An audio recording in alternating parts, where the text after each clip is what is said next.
High, কেমন আছো তোমরা? আশা করছি সবাই খুব ভালো আছো, আমিও খুব ভালো আছি। আজ চলে গেছিলাম ডুম্বুরজলা স্টেডিয়ামে ঘুরতে। নতুন সরকার গঠনের পর এই হাওড়া ডুম্বুরজলা স্টেডিয়াম, যেটা এত বছর ধরে বন্ধ ছিল, সেটা আবার খুলে দেওয়া হয়েছে। আর এই ডুম্বুরজলা স্টেডিয়াম অনেক অনেক স্মৃতি জমে আছে। এর মধ্যে আন্দোলনও হয়েছিল এটা খোলার জন্য, সেরকম সেটা কার্যকর হয়ে ওঠেনি। নতুন সরকার বিজেপি আসার পর এই সুন্দর পার্কটা খুলে দেওয়া হয়েছে। আর ডুম্বুরজলা স্টেডিয়াম সেই ঐতিহ্য ফিরে এসেছে বাংলার মানুষের কাছে।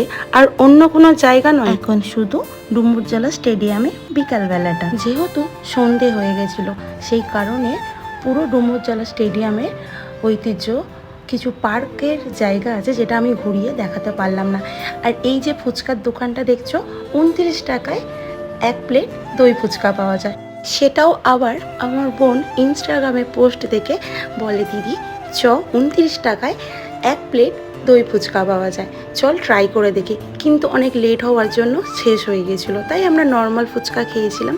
আর হ্যাঁ, এখানে 50 টাকায় কিন্তু কাবাবও পাওয়া যায় 4 পিস। আমরা কিন্তু ট্রাই করেছিলাম, আমাদের বেশ ভালো লেগেছিল।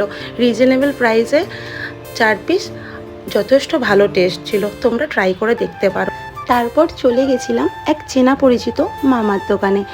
এই দোকানটা নতুন ওপেনিং হয়েছে, খাবারের টেস্ট কিন্তু দুর্দান্ত, আমি নিজে ট্রাই করে দেখেছি। তোমরা কমেন্ট করো, আমি ডিটেলস দিয়ে দেব।